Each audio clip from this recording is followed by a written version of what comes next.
Hello, ladies and gentlemen, and welcome to today's edition of our weekly podcast with myself, Russell, and Me, Chris. Hi, Chris. How have you been this week? Yeah, busy. Got a lot going on. Doing some work at home at the minute, so yeah, a little bit stretched at this time of year. Only got another week and a half probably of interesting markets. So Interesting, yeah. Time to get ready to wind down soon. I'm still waiting for the rally on the ES because it's just been consolidating for days now. Well, there's some potential triggers you would have thought this week as we look forward. Yeah, for the Fed coming up. Yeah, how about you? What was your weekend? My weekend was cool. I spent a lot of it studying and doing some video editing and stuff like that. So pretty chilled, easy one for me. All right. Apart from DJing on Friday, but I'm looking forward to the Christmas party. Next week, is it? Next Friday. Next Friday, yeah. I will be there, and we're playing some darts. Hopefully, someone doesn't end up with a dart in their head. Yeah, well, the dartboard's not up in the office anymore, so there's no practice to be done before then. It's so a level playing field then. More than normal. More than normal. Okay, so where should we start today? We should probably start with the up and coming Fed decision on Wednesday, right? FOMC, the last one of the year. Expecting a rate cut. Been a little bit of uncertainty around this. We should probably run into this in the way that Powell has been doing. I know you mentioned this on a podcast a couple of weeks ago. What was his quote? If you're driving in the fog, you should put your brakes on or stop altogether. Yeah, slow down, I think was the quote I heard from him. It's one of those where we've been running into this Fed rate decision without any meaningful data, or certainly live data. And in fact, the reactions around the late data that we've been getting have been pretty meek on the whole. By January things should be back to normal. We'll get everything through on time, but for now we're still getting the non-farm payrolls next week instead of in the first week. It's all a little bit muddled, and they're not getting that data before this rate decision, which is interesting. No, because NFP's this week. Next week, supposedly. Oh, so I think it's next week. I think it was the 16th. I think. Unusual time anyway. Certainly not before their decision, which makes it tricky for them. I mean, we think about what their mandate is. Their mandate is price stability and full employment. Well, they're failing on two counts there. Inflation's up from kind of April this year from 2.2 up to 3% or so. And then we're seeing similar stories on the unemployment rate, up from 4% back in was it April up to 4.4. It's a considerable raise, right? So they're kind of losing on both stalls. Both things are moving away from each other, and they've got one tool to try and fix it. And if they obviously cut rates to try and stimulate jobs, then that's going to likely exacerbate the inflation story. And if, by contrast, they care more about inflation at these levels and want to put a cap on that, well, they're going to put more pressure on the job market. So, rock in a hard place. What's the sentiment at the moment is for cutting rates, isn't it? Well, this is what he said last time out. Last meeting, he was suggested that most members are more concerned about the job market. Yeah. Even though they should be concerned about both, arguably. So that leads to the facts that the data, or at least the forecasts, are that we're going to get a rate cut. The view is that rate cut is coming, third 0.25 in a row, to get us down to 3.75. We can maybe toggle over to the chart here. I'm not sure if we're sharing this yet. And is this a dot plot one as well? Oh yeah. Because I heard something about there's some interesting theories behind the dot plot in that it's going to be completely different to how it was last time. A lot of people are going to be moving their dots. Yeah, the problem with this is it's the last dot plot of the year, so the dots for year end are just going to be what they voted this time. Yeah. So you're really going to see the focus is going to be on the change from the end of 2026. So it's quite a long way out. So these dot plots, as you get towards the end of the year and then the start of the year, the dot plots at the end of the year isn't maybe as interesting as when you're right in the kind of sights of it as you would have been in the previous two meetings. They tend to be the most interesting ones from that perspective. So you'll see a weird dot plot where wherever they land on their votes, you'll see the votes in a way. It'll almost be like the NPC where you see what everyone did rather than finding out after the event or hearing what Powell had to say. But the view is that with only an 85% chance that we're getting that rate cut, normally by now it's more priced in than this. So there still is a window there for this potential pause. Feels unlikely given a few things. I know we're going to talk about consumer sentiment later on as well. I mean, there is recession fears knocking around a little bit. Markets, we always talk about this with how stocks react to data.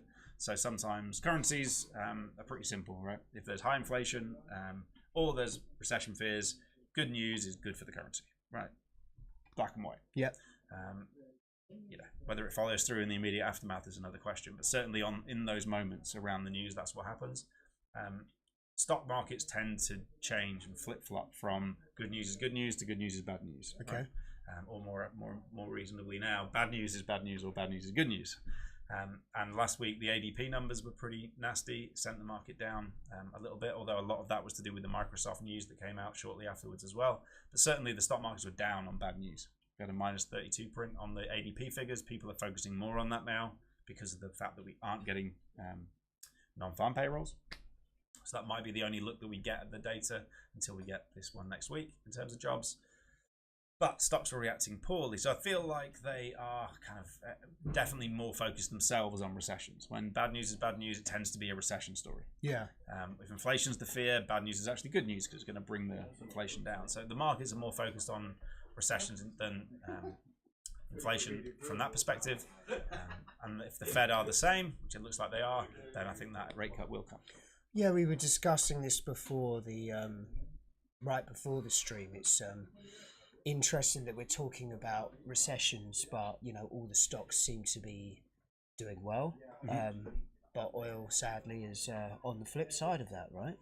Yeah, oil's a good recession indicator. That's certainly pointing down. But stock markets aren't, so there's a bit of a dichotomy there. What was interesting with, I saw a stat from Subu Trades on Twitter. They do really good data. And they were suggesting or did some research on when rate cuts occurred with the S&P within 1% of its all-time high. Yeah. So obviously it's rare to cut rates when the stock markets are doing so well. But as we all know, the stock market isn't actually a barometer of the economy. It's a barometer of tech more than anything else. So this AI bubble is what's exacerbating that. But nevertheless, when we've seen rate cuts with the S&P close to 1% highs or within 1% of the highs, and whether we are actually at 1% within 1% of the highs come Wednesday is another question. But if we are, within a year, the stock market has been up on every single occasion. Okay. So does that mean a recession is incoming? Or if it is it going to be further down the line and our stock's still going to be higher than they are, a year from now?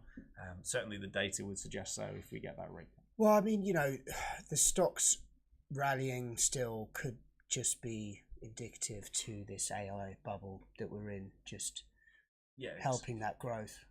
So the problem is if this AI bubble doesn't start to reap rewards, how quickly are they all gonna are we set for a crash? Yeah, timing. Yeah, the hardest thing to do in trading is to know the day when the high posts and why it's posting, right? Yeah, it's always done retrospectively. It's in everyone's sights, and they do say though that in trading, it's not or in life, it's not the punch that you see coming that knocks you out, right? Yeah. It's always something that's a surprise that you haven't factored for. Where I think the market is very aware that we're in an AI bubble. They're very aware that this is a bit of a circle jerk in terms of who's paying who and who's funding the next, and it is all just bolstering the balance sheets, which is helping the earnings. So are the earnings really as good as the earnings suggest? This is why Michael Burry was looking to get short of Palantir and Nvidia. Yeah, I thought it was all a little bit mystical, these numbers that they were putting together. But we were aware of this. This is like front page media stuff. This isn't something that's going to sneak up from behind and and surprise you. So I think it just pumps. It's still a bubble. Bubbles pump way further than you expect them to normally. I don't think we've maybe stretched as much as we need to. And there's really big numbers above that. I think the S&P will trade. SPX looks like there's huge exposures at the 7,000 level. So what's that? When's option expiry? It's going to be late this year, actually, thinking about it. Yeah, it's going to be the end of the third week. So that's going to be our Christmas party day, the 19th. Is that a triple? Yeah, this is a big one. It is. It's a big one. So it's one of the quarterly ones: March, June, September, and of course December. So that's going to be a big one to look forward to on the 19th. So I think between now and then we will have traded 7,000. Whether we trade it in a straight line from the Fed on Wednesday, or whether we look out below first. There are some big numbers. We had some put walls on Tuesday, Thursday, and Friday last week, all at 6,800. So they're my two most interesting prices. And right now we're kind of smack bang in the middle. There's not too much to lean on. I mean, we're a lot close. I think we're due to open at 68.80 at the moment. For today, 0 DTEs, 68.50 looks like being good support, even 60s. Doesn't look like being the biggest day, but then you wouldn't expect it to be. I think the whole market's focused on Wednesday night. If you want to cut this week in half, and choose to either trade before the Fed or trade after it. I mean, it's quite clear. Trading Wednesday evening onwards is going to be the time where you're most likely to get some big moves. Do you ever actually trade the Fed, or do you just let things die down and then? Oh yeah, we'll be here. Okay, so you'll actually be here on the night. Yeah, we'll be in the office on the night. We'll do a live Zoom for clients on that. I'm not sure if we share that to the general public, but we'll be doing live calls. Yeah, that's something we need to talk about as well. So maybe a little Christmas present. Getting you on YouTube moving forward, but we probably should discuss that off the stream, right? Yeah, let's not do on air admin, as they say. But yeah, so Wednesday night will be live Zooming and live trading through from 7 through till towards the end of Powell's press conference. So maybe worth talking around these Fed meetings, especially with the dot plot, because it wasn't the dot plot last time. That means we get a lot more information at 7 o'clock than we do when there is no dot plot. We're getting, well, the dots aren't going to tell us much, but the summary of economic projections, where they believe inflation will be, where they believe growth will be, unemployment, etc. This will be delivered to us bang on 7 o'clock. So we get tons of news at 7 compared to the ones where we don't get the dot plots. That means the moves at 7 on these ones are much greater. They have much more follow through than the moves on the alternatives. So 7 o'clock is going to be an interesting time to trade. You can even just trade momentum if you like, but it might be worth having a look at how these projections are looking. Again, the dots aren't going to tell you a great deal unless you look out to 2026. But if they are fearing recessions in the Fed, then maybe those dots in 2026 will be significantly lower. So that would be one to look out for. Okay, great. Definitely looking forward to Wednesday. It should be lively. Yeah, and then the press conference at 7:30 is always interesting. Slightly less interesting when we have the dots, but always worth tuning in for. We mention this, I'm sure, every time, but the trades, the Powell on the mic trades. When he turns up to the room at 7:30, he does his opening remarks for 5 to 8 minutes or so, and then often that's as much information as you're going to get from him, or as much information as he was willing to give directly on the opening remarks. Then we can have a view on where the market might go. He may say something untoward throughout. He might harness something or imply something that shakes the market. He isn't renowned for doing that. He's quite a silver tongue guy. He's quite good at straight batting a lot of the questions. But when the mic drops, when he finishes his press conference, normally around 8:15, you can then also get a nice reaction, because at that point we have heard from everything he was going to say, all the data and all the reactions to the media, and then the big money comes in with clarity. So even from 8:15 onwards, you can get some really interesting moves. We'll be keeping an eye on where those levels will be, but normally the ranges are quite significant. So moving on, sort of more recession talk. I know it's all a bit doom and gloom now. It's Christmas time. Do we need to talk about this? Yeah, but so I've been sort of hearing quite a lot now about this lipstick index. So you've obviously heard about it. Sure. So that's when recessions are sort of going on, that people. It used to be makeup, but it's changed now to different kind of products. But it's the same sort of thing. Is that people don't have large purchases anymore. They do smaller purchases. So so you would sort of ease your sort of I don't know, consumeristic tendencies. Yeah, just with smaller purchases. So I thought it might be quite interesting to actually look. I did have a look at the the index for consumerism, and let's just see how it's looking on the charts. Should we drag onto the University of Michigan? If I can find the mouse. I think you just have to click it once and then it comes on. There you go. Here we are. Okay. So let's go over this way, so I can't quite see the corners over here. Consumer Price Index. USCI, was it? Yeah, that's the one. Yeah. Double click on this. Stick to the University of Michigan. You can put it on numbers. a month. It's put it on the yearly chart. It's a lot. I think monthly will be also cool. interesting if we reset, because I think we can get all the prints. So this isn't quite going back. Here we go. So this is taking us. Well, I started trading in the noughties, right? So this is kind of my timeline, but you can even see we're down at levels we've barely seen since the 80s, right? So these spikes are all major economic disasters, right? Well, yep, we've got the 2009, the consumer sentiment was really low post-financial crisis. We were at levels, I mean, granted, we're lower than that as we speak now.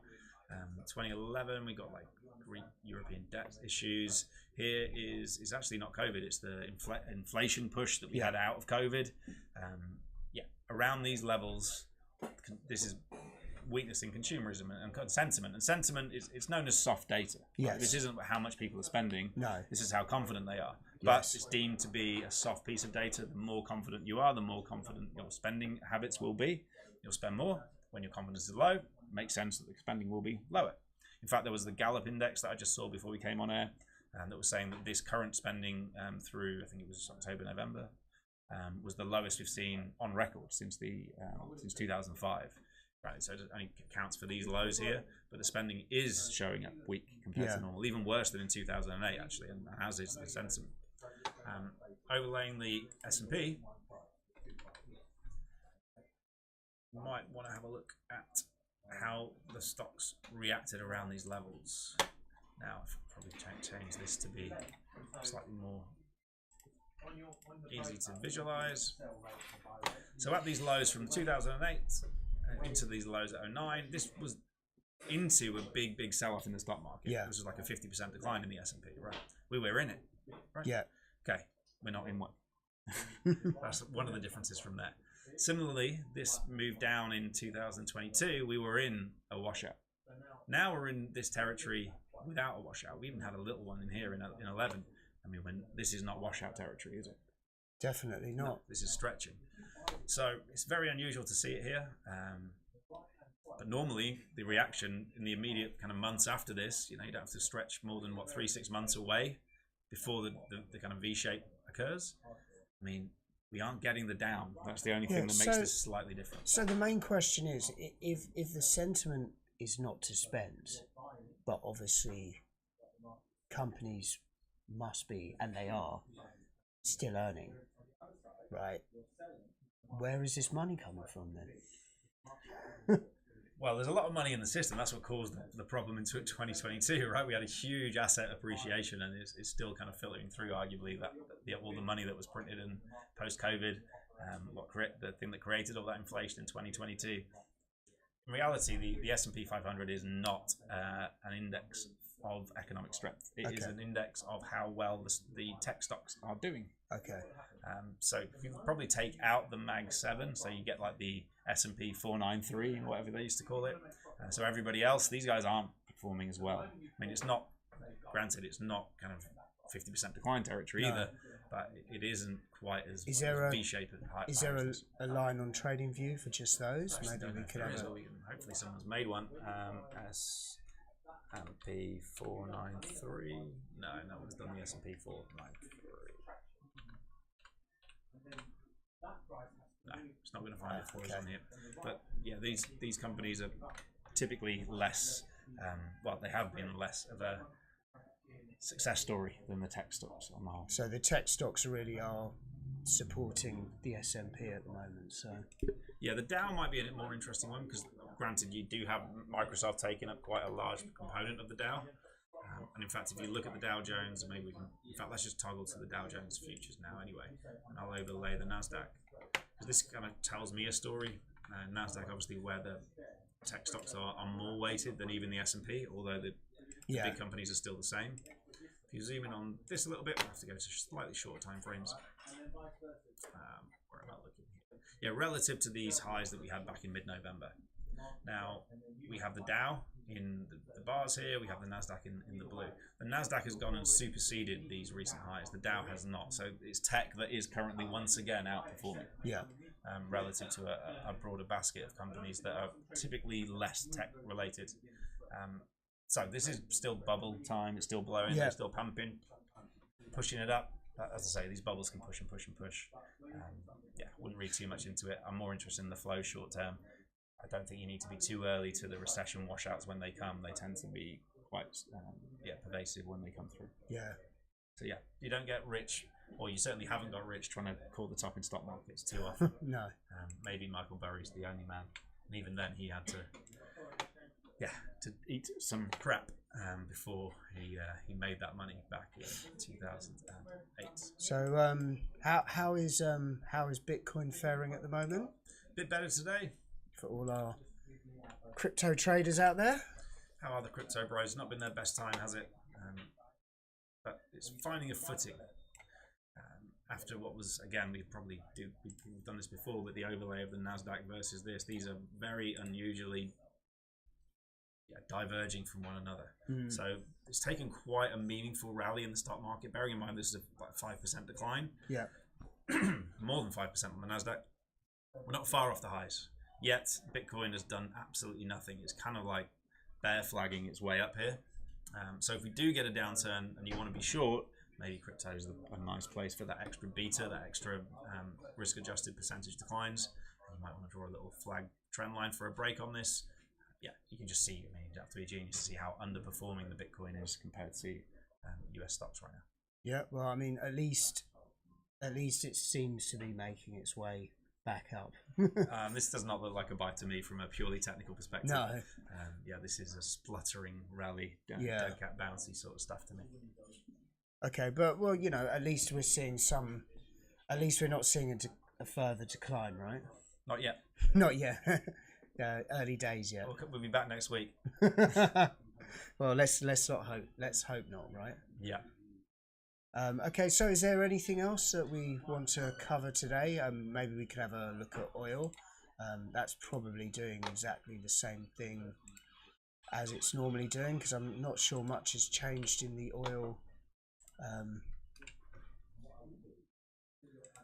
Pretty weak. We did have a good go on Friday, bless it, but it's it's really struggled to sustain it. I mean, any rallies have been sold into. We're just getting lower highs at the moment, albeit not taking out this swing low yet. Still not taking out these key levels though. I think it's got to come. This thing's not budging yet, unless there's some meaningful supply cuts, which doesn't appear to be the case from OPEC. I think this goes at some stage. When it does, I think that'll be interesting. But for now, this is maybe if you're a long-term investor, I don't hate buying stocks in oil, given that gold's gone so far so fast. Normally, oil within a year or two starts to do something similar. It's not happening yet, so pretty meek out there for the oil market. And moving closer to home, regarding the after effects of the UK budget. So I was listening to an article mainly about this mansion tax. Yep. So any house over 2 million is going to have to start paying extra. So they reckon that there is going to be start seeing a sell-off in these larger properties, which would bring like the overall price for those large properties down about 5%. So I'm wondering, you know, considering most people, you know, across the world, most of their value is tied up in their property. That's their largest. Certainly in the UK, yeah. Yeah, it's their largest asset. I mean, what ramifications could that have for the economy if now we're suddenly starting to see a decline in housing prices? Yeah, I mean, I wouldn't have thought it would make that much difference to anything that's like sub 1.5. Maybe people start to think about it if they've got a property that's getting close to it, and maybe that caps their potential growth. I mean, this is more of a wealthy problem, and yeah, I think this is something where you might start seeing people knock down a few walls in their house just to get through. Just when the valuations come around, they've not tidied for a while. Well, you know, I was running around the front room, and they go, "You wouldn't pay $2 million for this, would you?" And then they clear it all up when they've gone. Who knows? But yeah, I don't know if it's going to be that meaningful in terms of the broader property market for the the 90 percentiles. But certainly at the top end, it's another slight drag. Yeah. So also regarding the same story is like you said about the valuations. How are these valuations going to be done? Because the argument was that I heard if they have to actually go and physically value all these houses, once you factor in how much it's going to cost to do that, like what money's actually left, how much of the deficit is it actually knocking off? Here comes the trouble with government and Labour governments and big governments, right? You can generate this stuff, but it costs you money to do it. So was it worth it even doing it in the first place? And all you're actually doing is creating no extra tax revenue net for what is effectively a drag on the economy. So it's a trade-off to be made. I mean, I don't want to get too political on it, but I can see strong arguments against this ever being well enforced. Yeah. Okay. Well, I mean, yeah. I mean, yeah, same story over and over again, eh? Yeah, but hopefully it is, and then you can buy that 2 million house down the road on a discount. I will do. Oh yeah, 5% off. I'll get straight down. Just what you've been waiting for. Yeah. Okay, cool. So, anything else to add this week? UADA's making a visit to London. Okay. We're getting UADA in. He's chatting at a more reasonable time tomorrow morning. So we obviously heard potential rate hike chatter from the Bank of Japan last week. That's interesting. We've also got now on the calendars, this has been coming for the past month, this weekly ADP figure. It's now on the calendars. It's taken a while for them to catch up, so I still don't know when it quite comes out. From memory, I think it was about 1:15 when we've been getting them through on the squawk. This looks at the...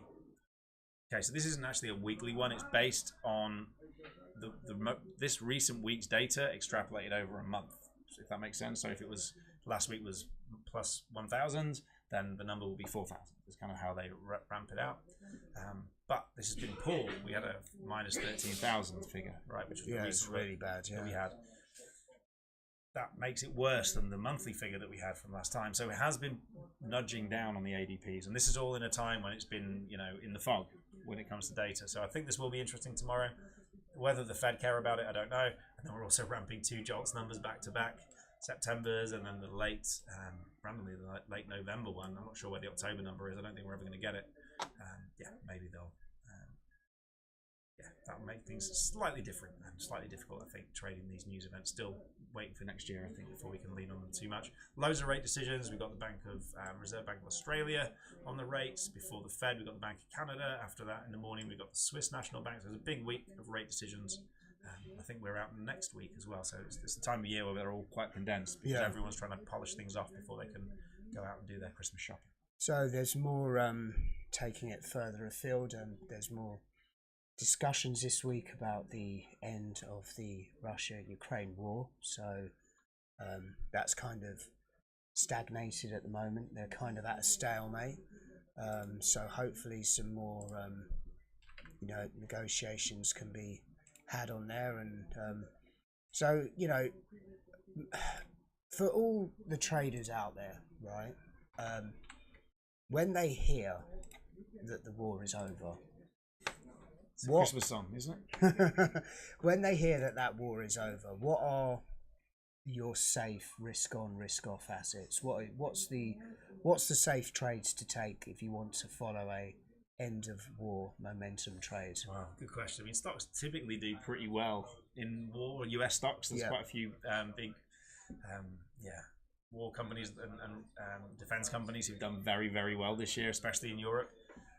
I would have thought the European stock markets, these guys have struggled. The euro struggled as well a lot when the war began. So I wonder if it kind of opens the door for a bit of euro strength, kind of keeping the wolf from the door a bit. I mean, it's kind of been priced in that it's not creeping into Europe. So a lot of the damage that happened to the euro when this war kicked off in early 2022 was in case there was this contagion, this move through from, I was talking about moving into Moldova and a couple of surrounding countries, which didn't come through. So I don't think it's going to be the big surprise, to be honest. This hasn't been...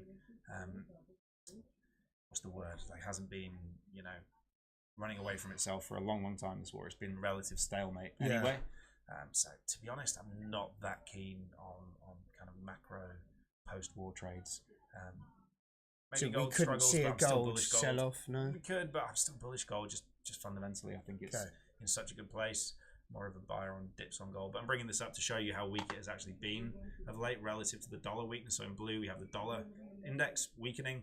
Really, we haven't really seen too much strength overall in gold, right? During that time, you'd expect to be seeing the dollar moving to new lows here. You'd expect to see gold at highs. And in reality, it hasn't managed to take these highs out. So where we were here on the dollar back in the start of the month, we're lower. Yet on gold, we are also lower. So the relative weakness in gold is there. As you say, maybe this is part of the unwind. Give it a week or so, I'm sure we'll be back. Yeah, I mean, if 3-6 months ago, if we was to see this and we saw Bitcoin performing, we could have used the argument, well, maybe the money's funneling into Bitcoin, but obviously it's not at the moment, is it? No. There's no money going into Bitcoin yet. Gold is being well bid this year. I mean, the correlations have broken down a bit this year. I mean, there has been times when the dollar was weak that gold did well. gold has pretty much done well regardless of the dollar this year, right? I mean, the dollar hasn't really had to go down. In fact, it's up from where we were in August, yet gold is up markedly from there. So this correlation has broken down somewhat with all the Chinese buying that was going on through the Asian sessions. I just don't think it's done yet. So yeah, just in the short term, gold is weak relative to the dollar, so tiny bit of weakness expected, but January, February tend to be seasonally the best time for gold. So see where we are when things dust down after New Year. Okay, cool. Well, I think that concludes our podcast for the day, and then hopefully everyone can join us once again for the Fed night, whether it be on YouTube or whether they join our free Telegram and get the link from there. So, okay, guys. Well, thank you very much from myself, Russell, and from me, Chris. Might see you on Wednesday. Look forward to it. Thank you very much, and have a good day.